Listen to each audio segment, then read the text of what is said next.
You're the best. May the best, ma'am. You're the best, mommy. Thank you. Yummy ang pasalubong ng mama. I like waffles. I like waffle.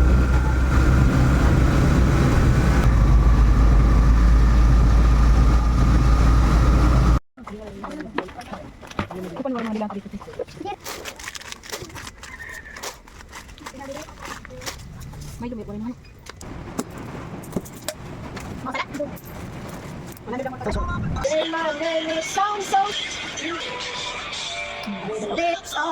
Panibagong araw, panibagong vlog na naman ulit tayo at dahil na-miss ako ng anak kong si Alter, ayan, you're the best mom daw sabi niya dahil na-miss niya nga ako at binilhan ko nga sila guys no ng isang buong egg pie. Masarap kasi siya kasi yung aming snacks na pinadala sa amin, pinabreak home sa amin doon sa sa training ay isang egg pie lang, isang hiwang egg pie lang ba. Kaya ayan, bumili na nga ako ng isang buong egg pie para sa akin mga anak naman no, para makatikim sila kasi masarap siyang egg pie guys. Akala ko talaga ay hindi kakain si Alter pero nasarapan siya kasi hindi yan naman siya kumakain ng yung lychee plan kasi parang lychee plan lang siya no, ayan no. At may isang pa nga siya, isang pirasong natira no. Kaya ayan, pang snacks natin yan mamayang hapon.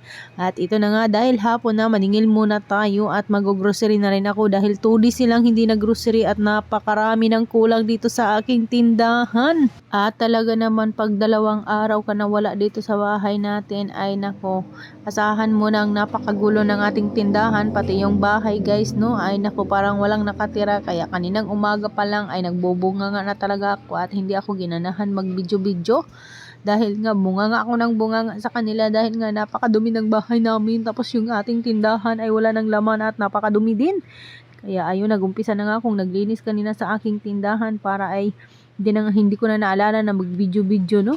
So ito na nga, balik na tayo dito sa aking sa aking video, baka saan pa mapunta yung aking mga pinagsasabi dito. Basta sinermonan ko silang lahat dito sa bahay, pati yung asawa ko at aking mga anak ay nasermonan ko no. Kasi nga is maldita tayo, char. Malitaw guys no, nakakainis naman talaga kasi nandoon ka sa pagtitraining tapos pag-uwi mo yung bahay mo kahit walis ay hindi nga nakapagwalis yung mga anak ko dito sa bahay na ito. So ayan, balik na naman ulit tayo sa aking video. At napakadami pa namang kulang sa tindahan kahit nga walang mga kapina, wala ng mga berban, hindi man lang sila nag-grocery no. Kaya ayan, nag-grocery na nga ako. Nagpabili na nga ako din ng bigas na isang sako dahil nung isang araw pa pala sila hindi na naubos na yung kanilang bigas. Kaya kaninang umaga ay nagpabili na nga ako ng isang sakong bigas din dahil bumibili na lang sila doon sa kapitbahay ng 1 kilong bigas. Hindi sila bumili guys ng isang sako talaga naman eh. Tapos ayan, bumili na ako ng mga kulang-kulang dito sa tindahan. Pakunti-kunti lang muna no. Tapos bumili na rin ako Pirador isang case dahil linggo ngayon baka maraming magtatagay dahil nga maulan dito sa amin. So ayan, lahat yung ating binayaran mahigit 5,000. Ayun yung benta ko kanina, di ba? Dahil yung pag-uwi ko guys, talagang wala naman silang benta talaga. Binili lahat siguro nila ng harina. Pati nga yung mga dilata dito ay wala nang laman. Kaya ayan, nag-grocery na nga ako dali-dali kanina no. At salamat naman talaga kaninang umaga ay naglinis-linis na rin ako dito at parang yung mga pinabili-bili ko. Tapos meron pa naman akong alak na nakatago doon, tagi isang case, yung Tanduay Silik at saka Tanduay Light. Kaya ayan, i-display ko na nga din kahil nga is para maganda naman tingnan yung ating tindahan kasi parang talaga pag yung tindahan natin pag walang mga nakadisplay ng mga paninda ay napakalungkot naman no. Tapos parang wala ding may nabili sa inyong tindahan pag hindi puno yung inyong mga paninda ba.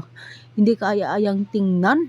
So ito pa nga yung isang Tanduay Light, i-display ko na rin dito at ayusin ko na lang din yung pagsalansan ng mga alak dito kasi nga ang pangit na tingnan.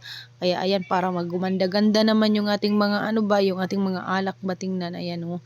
Ayan, pag nalagyan talaga lahat ng mga estante ng mga paninda guys is napakaganda tingnan oh, di ba? Ayan, at puno na naman ulit yung ating estante tapos yung ating mga Lucky Me tsaka yung mga natin is ayusin ko lang dito din dahil nga yung estante dito is napakagulo-gulo talaga. Pag wala talagang nanay at hindi talaga yung sariling talaga no, yung sarili mong ba tawag doon, yung sarili mong ano dito sa tindahan mo. Pag iba talaga yung nagbabantay, ay naku talaga, yung tindahan mo parang ang gulo-gulo, parang walang namang nakialam. Pati bahay din, halimbawa pag nawala ka lang ng 2 araw or ilang araw, nawawala ka dito sa bahay natin.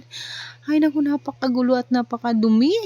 Kaya maiba talaga pag tayo yung nagbabantay dito sa ating tindahan, ay marang maaliwalas, maganda tingnan, malinis. Kaya ayan talaga naman ako naman si The Rescue naman no, naglinis talaga ako kasi parang hindi naman ako nakakagalaw pag madumi yung ating magulo yung ating tindahan ba, tapos yung ating paligid. Kaya kanina dali-dali talaga akong naglinis sa labas at saka dito sa loob ng ating tindahan. Kaya ayun, yaw-yawan tuloy sila no. Sumiklab talaga yung kaspa ko kaninang umaga guys, kaya ayun, hindi ko talaga mapigilan pag talaga naman ako ay tinupak talaga, ay talaga naman kung ano yung masasabi sa bunganga ko ay lalabas talaga yan.